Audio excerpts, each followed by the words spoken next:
नमस्कार, सत श्री अकाल। मैं हाँ कंवर संधू। अज के शो की ओवरव्यू च तुहाडा सब का स्वागत। अपने मुल्क च भ्रिष्टाचार हमेशा ही एक वड्डा मुद्दा रहा वा, पर पिछले दिनों च इस मुद्दे ने भी एक नवा मोड़ लिया वा।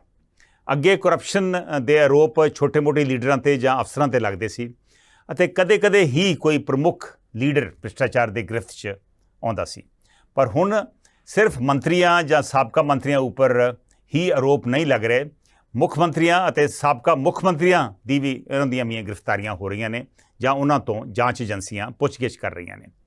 कल दिल्ली के मुख मंत्री अरविंद केजरीवाल नूं CBI ने तलब किया। ये सी दिल्ली शराब घोटाले च। परसों पंजाब के साबका मुख मंत्री चरणजीत सिंह चन्नी पंजाब विजिलेंस सामने पेश होए।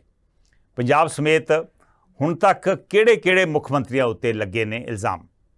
कि ये सब कुछ सियासत नाल प्रेरित है? जे मुख मंत्री भ्रिष्ट ने तो फिर कौन देवेगा लोगों दियां आसां ते पहरा? सवाल ये भी है कि जे जांच एजेंसियां उपर ही लोगों का विश्वास उठ गया तो की बनूगा जमहूरीयत का? अपने सामने बहुत सारे अहम सवाल ने जिन्हां बारे मैं अज विश्लेषण करूँगा। और शुरू करते हैं। पिछले सालों च मुल्क के किहड़े मुख मंत्रियों ते लगे ने भ्रिष्टाचार के आरोप?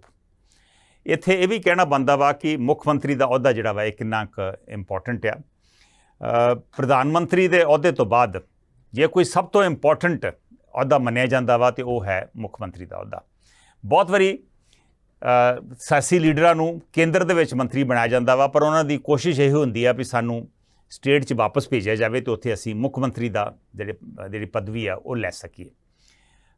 मैनूं याद आ 1977 च जिस वेले जनता पार्टी की सरकार बनी सी दिल्ली दे विच एमरजेंसी तो बाद, उस वेले पंजाब के जिहड़े लीडर ने प्रकाश सिंह बादल इन्हां नूं केंद्र च खेतीबाड़ी का मंत्री बनाया सी, लेकिन वो उत्थे खुश नहीं सीगे। और 3 महीनों के ही जो पंजाब दे विच चोणां होईयां ते इत्थे मुख मंत्री नवां बनाउणा सी तो वो वापस उन्होंने कहा जी मैनूं वापस भेज दिओ और इत्थे आके मुख मंत्री बने। फिर सुरजीत सिंह बरनाला उन्होंने उन्हां दी थां दिल्ली दे विच लई सी। इस तरह मैनूं ये भी याद आ कि 1980 दे विच जदों इंदिरा गांधी वापस सत्ता च आई आ जनता पार्टी की सरकार तो बाद, तो पंजाब के साबका जिहड़े मुख मंत्री सीगे ज्ञानी जैल सिंह उन्होंने उत्थे गृह मंत्री बनाया गया, पर वो खुश नहीं सीगे। मतलब केंद्र का गृह मंत्री बन के भी ज्ञानी जैल सिंह खुश नहीं सीगे। वो चाहते सी भी मैं पंजाब का ही दोबारा जाके मुख मंत्री बना। इत्थे उदों दरबारा सिंह नूं मुख मंत्री बनाता गया सी। बाद दे विच ज्ञानी जैल सिंह मुल्क के राष्ट्रपति भी बने। पर कहण दा भाव इह आ कि मुख मंत्री का अहुदा जिहड़ा वा ये बहुत ज़्यादा एक तरीके का मैगनेट आ जिहड़े सारे सियासी लीडर इनू चमड़ना चाहुंदे आ। इहदा कारण बड़ा स्पष्ट है भी मुख मंत्री जिहड़ा वा वो ऑल पावरफुल हुंदा, सारियां ताकतां उहदे कोल आ और उन्होंने पुछण वाला कोई हुंदा नहीं। जे पुछण वाले आ सिर्फ लोग आ जो अगले 5 साल बाद जो दोबारा चोणां हुंदियां वा। सो इस करके सारे सियासी लीडर जिहड़े ने वो मुख मंत्री बनना चाहुंदे आ और मुख मंत्री बन के आपां वेखिया वा कि बहुत सारे लीडर अपने जिहड़ा अहुदा वा उहदा दुरुपयोग करते आ। कई उदाहरण ने इस चीज़ के जिन्हां दे बारे मैं जिक्र करूँगा, पर 2 जिहड़े ताज़ा उदाहरण ने वो है चरणजीत सिंह चन्नी जिन्हां नूं परसों पंजाब विजिलेंस ब्यूरो ने तलब किया। बड़े गंभीर आरोप ने।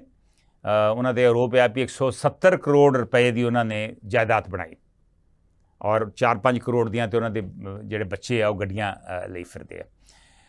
हुण आरोप साबित हुंदे कि नहीं वो बाद की गल है, लेकिन इस वेले आरोप जरूर ने। सो जे कल उन्होंने ते कार्रवाई हुंदी आ ते बड़ी अजीबो गरीब जी सिचुएशन बनू भी किसी वेले वो मुख मंत्री सन ते किसी वेले उस तो बाद उन्होंने ते हुण कार्रवाई हो रही है। इस तरह दिल्ली के मुख मंत्री अरविंद केजरीवाल नूं CBI ने तलब किया वा दिल्ली शराब घोटाले च। हुण वो कुछ साबित हुंदा उन्हां ते कि नहीं वो वखरी गल है, लेकिन इस वेले इल्ज़ाम जरूर ने। और आम तौर पर कहा जाता वा भी कई बार जदों धुआं उठदा वा ते किते ना किते उहदा कारण जरूर हुंदा वा, कोई ना किते ना किते अग जरूर लगी हुंदी है। सो हुण मैं गल करदा वां भी किहड़े मुख मंत्रियों के उत्ते आरोप समय समय पर लगते रहे। जदों इंडिया नूं आज़ादी मिली आ 1947-48 दे विच उस वेले ही भ्रिष्टाचार शुरू हो गई और सब तो पहला इल्ज़ाम शायद लगा सी भी जदों कश्मीर की लड़ाई वेले जीपां खरीदनियां सी, उदों इंडिया के हाई कमिश्नर सी इंग्लैंड दे विच कृष्णा मैनन ਉਹਨਾਂ ਤੇ ਆਰੋਪ ਲੱਗਾ ਕਿ ਉਹਨਾਂ ਨੇ ਬਿਨਾਂ ਪ੍ਰੋਸੈਸ ਫੋਲੋ ਕੀਤੇ ਉਹਨਾਂ ਨੇ ਉਹ ਜੀਪਾਂ ਖਰੀਦੀਆਂ। ਇਨਕੁਆਇਰੀ ਹੋਈ ਲੇਕਿਨ ਕੋਈ ਕਾਰਵਾਈ ਨਹੀਂ ਉਹਨਾਂ ਤੇ ਹੋਈ ਔਰ ਬਾਅਦ ਵਿੱਚ ਉਹਨਾਂ ਨੂੰ ਕੇਂਦਰੀ ਮੰਤਰੀ ਵੀ ਬਣਾਇਆ ਗਿਆ। ਲੇਕਿਨ ਸਭ ਤੋਂ ਪਹਿਲੇ ਮੁੱਖ ਮੰਤਰੀ ਜਿਨ੍ਹਾਂ ਤੇ ਭ੍ਰਿਸ਼ਟਾਚਾਰ ਦੇ ਆਰੋਪ ਲੱਗੇ ਸੀ ਉਹ ਸੀ ਪ੍ਰਤਾਪ ਸਿੰਘ ਕੈਰੋਂ। ਉਹ 1956 'ਚ ਮੁੱਖ ਮੰਤਰੀ ਬਣੇ, 1964 ਤੱਕ ਮੁੱਖ ਮੰਤਰੀ ਰਹੇ, ਲੇਕਿਨ 1963 ਦੇ ਵਿੱਚ ਉਹਨਾਂ ਉੱਪਰ ਪਾਰਟੀ ਦੇ ਆਪਣੇ ਲੀਡਰਾਂ ਨੇ ਬੜੇ ਗੰਭੀਰ ਆਰੋਪ ਲਾਏ। ਉਹਨਾਂ ਰਾਸ਼ਟਰਪਤੀ ਨੂੰ ਲਿਖ ਕੇ ਦਿੱਤਾ ਕਿ ਇਹਨਾਂ ਦੀ ਇਨਕੁਆਇਰੀ ਹੋਣੀ ਚਾਹੀਦੀ ਹੈ। ਹਾਲਾਂਕਿ ਪ੍ਰਤਾਪ ਸਿੰਘ ਕੈਰੋਂ ਪੰਡਿਤ ਜਵਾਹਰ ਲਾਲ ਨਹਿਰੂ ਜਿਹੜੇ ਉਦੋਂ ਦੇ ਪ੍ਰਧਾਨ ਮੰਤਰੀ ਸਨ ਉਹਨਾਂ ਦੇ ਬਹੁਤ ਨੇੜੇ ਸਨ, ਲੇਕਿਨ ਫਿਰ ਵੀ ਇਨਕੁਆਇਰੀ ਆਰਡਰ ਹੋਈ। SR ਦਾਸ ਕਮਿਸ਼ਨ ਬਣਿਆ ਔਰ SR ਦਾਸ ਕਮਿਸ਼ਨ ਨੇ ਆਪਣੀ ਰਿਪੋਰਟ ਵੀ ਦਿੱਤੀ। ਉਹਦੇ 'ਚ ਕੁਝ ਚੀਜ਼ਾਂ ਸਾਬਤ ਹੋਈਆਂ, ਕੋਈ ਬਹੁਤ ਗੰਭੀਰ ਆਰੋਪ ਨਹੀਂ ਸੀ। ਇੱਕ ਤਾਂ ਆਰੋਪ ਸੀਗਾ ਕਿ ਉਹਨਾਂ ਨੇ ਆਪਣੇ ਬੇਟੇ ਗੁਰਿੰਦਰ ਸਿੰਘ ਕੈਰੋਂ ਤੇ ਸੁਰਿੰਦਰ ਕੈਰੋਂ, ਖਾਸ ਕਰਕੇ ਸੁਰਿੰਦਰ ਕੈਰੋਂ ਨੇ ਉਹਨਾਂ ਦੀ ਜਿਹੜਾ ਅਹੁਦਾ ਵਾ ਉਹਦਾ ਦੁਰਉਪਯੋਗ ਕੀਤਾ ਵਾ। ਇੱਕ ਆਰੋਪ ਹੋਰ ਵੀ ਸੀ ਜਿਹੜਾ ਅੱਜ ਕੱਲ੍ਹ ਦੇ ਜ਼ਮਾਨੇ ਦੇ ਵਿੱਚ ਬੜਾ ਹਾਸੋਹਾਣਾ ਲੱਗਦਾ ਵਾ, ਉਹ ਸੀ ਕਿ ਜਦੋਂ ਉਹ ਇਲੈਕਸ਼ਨ ਵੇਲੇ ਜਾ ਰਹੇ ਸੀ ਤੇ ਇੱਕ ਸਰਕਾਰੀ ਡਾਕਟਰ ਉਹਨਾਂ ਦੇ ਨਾਲ ਜਾਂਦਾ ਸੀ, ਉਹਨੇ ਔਰ ਸਰਕਾਰੀ ਡਾਕਟਰ ਨੇ ਛੁੱਟੀ ਨਹੀਂ ਸੀ ਲਈ ਹੋਈ। ਇਹ ਵੀ ਉਹਨਾਂ 'ਤੇ ਉਸ ਵੇਲੇ ਆਰੋਪ ਲੱਗਾ। ਲੇਕਿਨ ਫਿਰ 1964 ਦੇ ਵਿੱਚ ਉਹਨਾਂ ਨੇ ਆਪਣੇ ਪਦ ਤੋਂ ਜਿਹਨਾਂ 'ਤੇ ਆਰੋਪ ਲੱਗੇ ਉਹਨਾਂ ਨੇ ਅਸਤੀਫਾ ਦੇ ਦਿੱਤਾ। ਉਹ ਇਸ ਕਰਕੇ ਕਿਉਂਕਿ ਉਦੋਂ ਨੀਲਮ ਸੰਜੀਵਾ ਰੈੱਡੀ ਮੁੱਖ ਮੰਤਰੀ ਸਨ ਆਂਧਰਾ ਪ੍ਰਦੇਸ਼ ਦੇ, ਉਹ ਵੀ ਉੱਥੇ 2 ਵਾਰੀ ਮੁੱਖ ਮੰਤਰੀ ਬਣੇ ਨੇ ਔਰ ਉਹਨਾਂ ਨੇ ਉਦੋਂ ਕੋਈ ਉਹਨਾਂ 'ਤੇ ਉਸ ਵੇਲੇ ਇੱਕ ਬੱਸ ਰੂਟਸ ਨੈਸ਼ਨਲਾਈਜੇਸ਼ਨ ਦਾ ਇਸ਼ੂ ਬਣਿਆ। ਸੁਪਰੀਮ ਕੋਰਟ ਨੇ ਉੱਤੇ ਟਿੱਪਣੀ ਕੀਤੀ ਔਰ ਫਿਰ ਨੀਲਮ ਸੰਜੀਵਾ ਰੈੱਡੀ ਨੇ ਆਪਣੇ ਅਹੁਦੇ ਤੋਂ ਅਸਤੀਫਾ ਦੇ ਦਿੱਤਾ।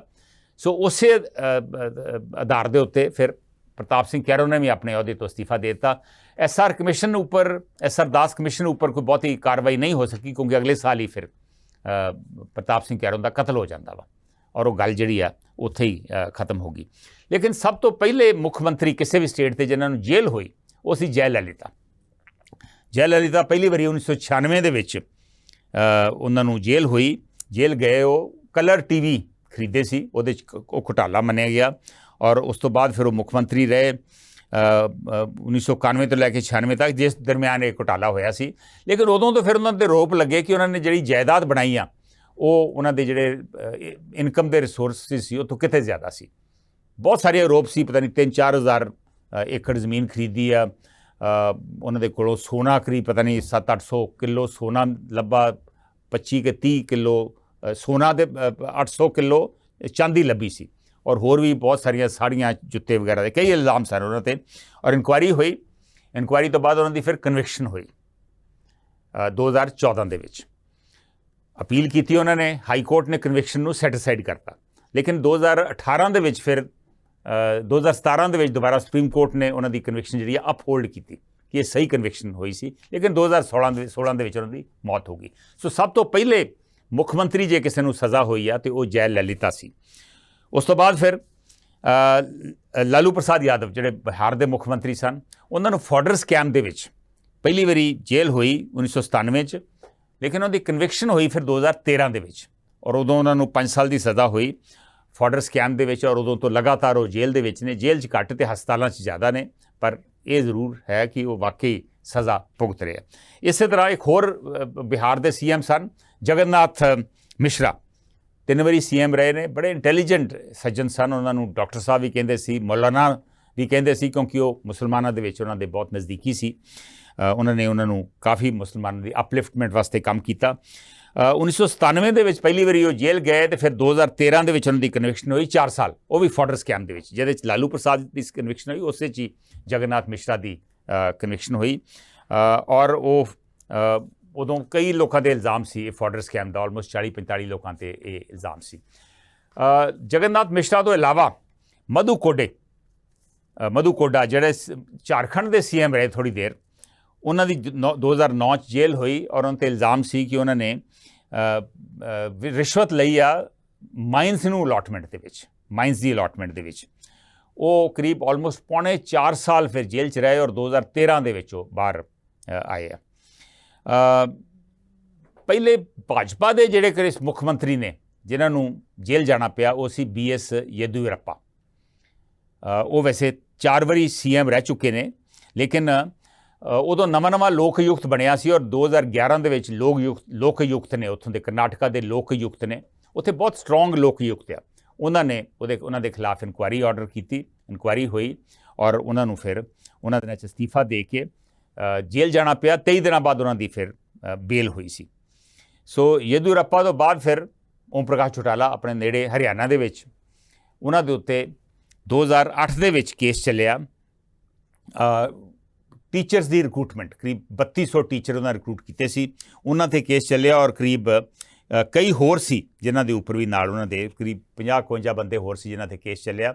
ਲੇਕਿਨ ਉਹਨਾਂ ਦੀ ਕਨਵਿਕਸ਼ਨ ਫਿਰ ਓਮ ਪ੍ਰਕਾਸ਼ ਚੌਟਾਲਾ ਦੀ ਅਤੇ ਉਹਨਾਂ ਦੇ ਬੇਟੇ ਅਜੇ ਚੌਟਾਲਾ ਦੀ ਕਨਵਿਕਸ਼ਨ ਜਿਹੜੀ ਆ ਇਹ ਹੋਈ ਆ 2013 ਦੇ ਵਿੱਚ। ਉਦੋਂ 10 ਸਾਲ ਦੀ ਉਹਨਾਂ ਨੂੰ ਸਜ਼ਾ ਹੋਈ ਆ। 9.5 ਸਾਲ ਬਾਅਦ 2021 'ਚੋਂ ਰਿਹਾ ਹੁੰਦੇ ਆ, ਲੇਕਿਨ 22 ਦੇ ਵਿੱਚ ਫਿਰ ਉਹਨਾਂ ਨੂੰ ਇੱਕ ਹੋਰ ਕੇਸ ਦੇ ਵਿੱਚ ਸਜ਼ਾ ਹੋ ਜਾਂਦੀ ਆ ਔਰ ਉਹ ਫਿਰ ਅੰਦਰ ਜਾਂਦੇ ਆ। ਔਰ ਇਸ ਵੇਲੇ ਵੀ ਉਹ ਅੰਦਰ ਹੀ ਨੇ। ਕਰੀਬ 16 ਸਾਲ ਤੋਂ ਓਮ ਪ੍ਰਕਾਸ਼ ਚੌਟਾਲਾ ਜਿਹੜੇ ਨੇ ਉਹ ਅੰਦਰ ਆ। ਸੋ ਇਸ ਵੇਲੇ ਮੇਰੇ ਖਿਆਲ ਉਹਨਾਂ ਦੀ ਆਲਮੋਸਟ 86 ਜਾਂ 87 ਸਾਲ ਦੀ ਉਮਰ ਆ। ਅਤੇ ਹਰ ਜੇਲ੍ਹ 'ਚ ਸਭ ਤੋਂ ਜ਼ਿਆਦਾ ਉਮਰ ਦੇ ਇਸ ਵੇਲੇ ਜੇ ਕੋਈ ਕੈਦੀ ਨੇ ਅਤੇ ਉਹ ਓਮ ਪ੍ਰਕਾਸ਼ ਚੌਟਾਲਾ ਹੀ ਨੇ। ਸੋ ਇਸ ਕਰਕੇ ਕਈ ਮੁੱਖ ਮੰਤਰੀ ਨੇ ਜਿਨ੍ਹਾਂ ਨੇ ਆਪਣੇ ਅਹੁਦੇ ਦਾ ਦੁਰਉਪਯੋਗ ਕੀਤਾ, ਉਹਨਾਂ ਦੀ ਕਨਵਿਕਸ਼ਨ ਵੀ ਹੋਈ, ਉਹਨਾਂ ਨੂੰ ਸਜ਼ਾ ਵੀ ਹੋਈ। ਪਰ ਇਹ ਟ੍ਰੈਂਡ ਜਿਹੜਾ ਵਾ ਜ਼ਿਆਦਾ 1996-97 ਤੋਂ ਬਾਅਦ ਜ਼ਿਆਦਾ ਵਧਿਆ ਵਾ। ਔਰ ਹੁਣ ਤਾਂ ਜਦੋਂ ਵੀ ਕੋਈ ਵਿਰੋਧੀ ਵਿਰੋਧੀ ਪਾਰਟੀ ਦਾ CM ਬਣਦਾ ਕਿਸੇ ਸਟੇਟ ਦੇ ਵਿੱਚ, ਉਹਨੂੰ ਦੂਜੀ ਪਾਰਟੀ ਕੇਂਦਰ ਦੇ ਵਿੱਚ ਉਹ ਟਾਰਗੇਟ ਕਰਦੀ ਆ। ਔਰ ਜੇ ਸਟੇਟਾਂ ਦੇ ਵਿੱਚ ਜੇ ਕੋਈ ਪਾਰਟੀ ਸੱਤਾ 'ਚ ਆਉਂਦੀ ਆ ਤਾਂ ਉਹ ਆਪਣੇ ਪੁਰਾਣੇ ਵਿਰੋਧੀ ਜਿਹੜੇ ਸੀ ਉਹਨਾਂ ਨੂੰ ਟਾਰਗੇਟ ਕਰਨ ਦੀ ਕੋਸ਼ਿਸ਼ ਕਰਦੇ ਆ। ਨਾਰਮਲੀ ਆਪਣੇ ਬੰਦਿਆਂ ਵੱਲ ਉਹਨਾਂ ਧਿਆਨ ਨਹੀਂ ਦਿੱਤਾ ਜਾਂਦਾ, ਉਹਨਾਂ ਨੂੰ ਟਾਰਗੇਟ ਨਹੀਂ ਕੀਤਾ ਜਾਂਦਾ, ਵਿਰੋਧੀਆਂ ਨੂੰ ਟਾਰਗੇਟ ਕੀਤਾ ਜਾਂਦਾ। ਹੁਣ ਆਪਾਂ ਇਸ ਤੋਂ ਬਾਅਦ ਪੰਜਾਬ 'ਤੇ ਆਉਂਦੇ ਆ, ਨੈਕਸਟ ਇਸ਼ੂ 'ਤੇ ਆਉਂਦੇ ਆ। ਕੀ ਬਣਿਆ ਪੰਜਾਬ ਦੇ ਮੁੱਖ ਮੰਤਰੀਆਂ ਉੱਤੇ ਲੱਗੇ ਭ੍ਰਿਸ਼ਟਾਚਾਰ ਦੇ ਇਲਜ਼ਾਮਾਂ ਦਾ? ਮੈਂ ਜਦੋਂ ਦੱਸਿਆ ਕਿ ਸਭ ਤੋਂ ਪਹਿਲਾਂ ਤੇ ਇਲਜ਼ਾਮ ਪ੍ਰਤਾਪ ਸਿੰਘ ਕੈਰੋਂ 'ਤੇ ਲੱਗੇ ਸੀ 1963 ਦੇ ਵਿੱਚ। ਔਰ ਜਿਵੇਂ ਮੈਂ ਦੱਸਿਆ ਕਿ SR Das commission of inquiry ਨੇ ਉਹਨਾਂ ਦੀ ਇਨਕੁਆਇਰੀ ਕੀਤੀ ਔਰ ਕੁਝ 1-2 ਗੱਲਾਂ ਦੇ ਵਿੱਚ ਉਹਨਾਂ ਨੂੰ ਪਾਇਆ ਵੀ ਉਹਨਾਂ ਨੇ ਗਲਤੀਆਂ ਕੀਤੀਆਂ ਸਨ। ਲੇਕਿਨ ਉਸ ਤੋਂ ਬਾਅਦ ਫਿਰ ਉਹਨਾਂ ਦੀ ਫਰਵਰੀ 1965 ਦੇ ਵਿੱਚ ਕਤਲ ਹੋ ਜਾਂਦਾ ਵਾ। ਉਦੋਂ ਵੈਸੇ ਮੁੱਖ ਮੰਤਰੀ ਨਹੀਂ ਸਨ, ਸਾਲ ਕੁ ਪਹਿਲਾਂ ਉਹ ਅਸਤੀਫਾ ਦੇ ਚੁੱਕੇ ਸਨ, ਲੇਕਿਨ ਫਿਰ ਉਹ ਗੱਲ ਉੱਥੇ ਹੀ ਖਤਮ ਹੋ ਗਈ। ਉਸ ਤੋਂ ਬਾਅਦ ਫਿਰ 1967 ਤੋਂ ਲੈ ਕੇ 1971 'ਚ 2 ਮੁੱਖ ਮੰਤਰੀ ਬਣੇ ਪੰਜਾਬ ਦੇ, ਗੁਰਨਾਮ ਸਿੰਘ ਅਤੇ ਪ੍ਰਕਾਸ਼ ਸਿੰਘ ਬਾਦਲ। ਇਹਨਾਂ ਦੇ ਖਿਲਾਫ ਉਦੋਂ 2 ਲੀਡਰਾਂ ਨੇ ਇੱਕ ਐਫੀਡੇਵਿਟ, ਡਿਟੇਲਡ ਐਫੀਡੇਵਿਟ ਦਿੱਤਾ ਜਿਸ 'ਚ ਕਰੀਬ ਆਲਮੋਸਟ 115 ਦੇ ਕਰੀਬ ਇਲਜ਼ਾਮ ਸੀ। ਇੱਕ ਸਨ ਤ੍ਰਿਲੋਚਨ ਸਿੰਘ ਰਿਆਸਤੀ, ਪੰਜਾਬ ਦੇ ਜਿਹੜੇ ਪੁਰਾਣੇ ਲੋਕ ਨੇ ਉਹਨਾਂ ਨੂੰ ਜਾਣਦੇ ਨੇ, ਔਰ ਦੂਜੇ ਸਨ ਸਤਪਾਲ ਡਾਨ, ਅੰਮ੍ਰਿਤਸਰ ਦੇ ਕਮਿਊਨਿਸਟ ਲੀਡਰ ਸਨ, ਉਹਨਾਂ ਨੂੰ ਵੀ ਬਹੁਤ ਲੋਕੀ ਜਾਣਦੇ ਆ। ਇਹਨਾਂ ਨੇ ਡਿਟੇਲਡ ਦਰਖਾਸਤ ਦਿੱਤੀ ਰਾਸ਼ਟਰਪਤੀ ਨੂੰ ਔਰ ਉੱਥੋਂ ਫਿਰ ਇਨਕੁਆਇਰੀ ਸ਼ੁਰੂ ਹੋਈ। ਪਹਿਲਾਂ ਇਨਕੁਆਇਰੀ ਕੀਤੀ ਜਸਟਿਸ DS ਦਵੇ ਨੇ। ਉਹਨਾਂ ਨੇ ਕੁਝ ਇਲਜ਼ਾਮਾਂ ਦੀ ਘੋਖ ਕੀਤੀ, ਉਸ ਤੋਂ ਬਾਅਦ ਉਹਨਾਂ ਨੇ ਉਹ ਕਮਿਸ਼ਨ ਛੱਡਤਾ ਅਤੇ ਫਿਰ ਜਸਟਿਸ LN ਸ਼ੰਗਾਨੀ ਕਮਿਸ਼ਨ ਬੈਠਾ। ਇਹ 1973 ਦੀ ਗੱਲ ਆ। ਸੋ ਬਾਕੀ ਜਿਹੜੇ ਇਸकी ਕਰੀਬ 36-37 ਆਰੋਪ ਜਿਹੜੇ ਸੀ ਉਹਨਾਂ ਦੀ ਇਨਕੁਆਇਰੀ 'ਤੇ ਕੀਤੀ ਸੀ ਦਵੇ ਨੇ ਔਰ ਬਾਕੀ ਸ਼ੰਗਾਨੀ ਕਮਿਸ਼ਨ ਨੇ ਕੀਤੀ। ਪ੍ਰਕਾਸ਼ ਸਿੰਘ ਬਾਦਲ ਅਤੇ ਜਸਟਿਸ ਗੁਰਨਾਮ ਸਿੰਘ ਔਰ ਗੁਰਨਾਮ ਸਿੰਘ ਉੱਪਰ ਦੋਵਾਂ ਦੇ ਉੱਪਰ ਇਲਜ਼ਾਮ ਸਨ, ਲੇਕਿਨ ਸਾਰੇ ਇਲਜ਼ਾਮ ਸਾਬਤ ਨਹੀਂ ਹੋਏ। ਪ੍ਰਕਾਸ਼ ਸਿੰਘ ਬਾਦਲ 'ਤੇ ਕਰੀਬ 15-16 ਇਲਜ਼ਾਮ ਸਨ, ਵਿੱਚੋਂ 3 ਜਾਂ 4 ਇਲਜ਼ਾਮ ਸਾਬਤ ਹੋਏ। ਇੱਕ ਤਾਂ ਸੀ ਕੋਈ ਮਿਲਾਪ ਬੱਸ ਸਰਵਿਸ ਸੀ, ਇੱਕ ਉਹਨਾਂ ਦਾ ਰੂਟ ਜਿਹੜਾ ਐਕਸਟੈਂਡ ਕੀਤਾ ਸੀ, 20,000 ਰੁਪਇਆ ਰਿਸ਼ਵਤ ਲੈ ਕੇ। ਉਦੋਂ 20,000 ਵੀ ਕਾਫੀ ਹੁੰਦਾ ਸੀ ਅਮਾਊਂਟ। ਔਰ ਉਦੋਂ ਇੱਕ ਕਾਰ ਦੀ ਕੀਮਤ ਇੰਨੀ ਕੀ 25-30 ਹਜ਼ਾਰ ਹੀ ਹੁੰਦੀ ਸੀਗੀ। ਸੋ ਇੱਕ ਉਹਨਾਂ 'ਤੇ ਦੋਵਾਂ 'ਤੇ ਇਲਜ਼ਾਮ ਸੀ, ਗੁਰਨਾਮ ਸਿੰਘ ਦੇ ਉੱਪਰ ਵੀ ਔਰ ਪ੍ਰਕਾਸ਼ ਸਿੰਘ ਬਾਦਲ ਦੇ ਉੱਪਰ ਵੀ ਟਰੈਕਟਰ ਦੀ ਅਲਾਟਮੈਂਟ, ਉਦੋਂ ਡਿਸਕ੍ਰਿਸ਼ਨਰੀ ਕੋਟੇ ਟਰੈਕਟਰ ਮਿਲਦਾ ਸੀ, ਆਮ ਮਾਰਕੀਟ 'ਚ ਖੁੱਲ੍ਹਾ ਨਹੀਂ ਸੀ ਟਰੈਕਟਰ ਮਿਲਦਾ, ਸਿਫਾਰਿਸ਼ ਲਾਉਣੀ ਪੈਂਦੀ ਸੀ ਵੀ ਆਪਣੇ ਬੰਦਿਆਂ ਨੂੰ ਉਹਨਾਂ ਨੇ ਟਰੈਕਟਰ ਅਲਾਟ ਕੀਤੇ ਸੀ, ਡਿਸਕ੍ਰਿਸ਼ਨਰੀ ਕੋਟੇ ਦਾ ਦੁਰਉਪਯੋਗ ਕੀਤਾ ਸੀ। ਇੱਕ ਫਿਰ ਮੋਗਾ ਦੀ ਜਿਹੜੀ ਮਿਊਨਿਸਪੈਲਿਟੀ ਦੀ ਲਿਮਿਟ ਹੈ ਉਹ ਐਕਸਟੈਂਡ ਕੀਤੀ ਸੀ, ਇਹ ਵੀ ਇਲਜ਼ਾਮ ਸਾਬਤ ਹੋ ਗਿਆ ਉਹਨਾਂ ਦੇ ਖਿਲਾਫ। ਇਸ ਤਰ੍ਹਾਂ ਦੇ ਇਲਜ਼ਾਮ ਸਨ।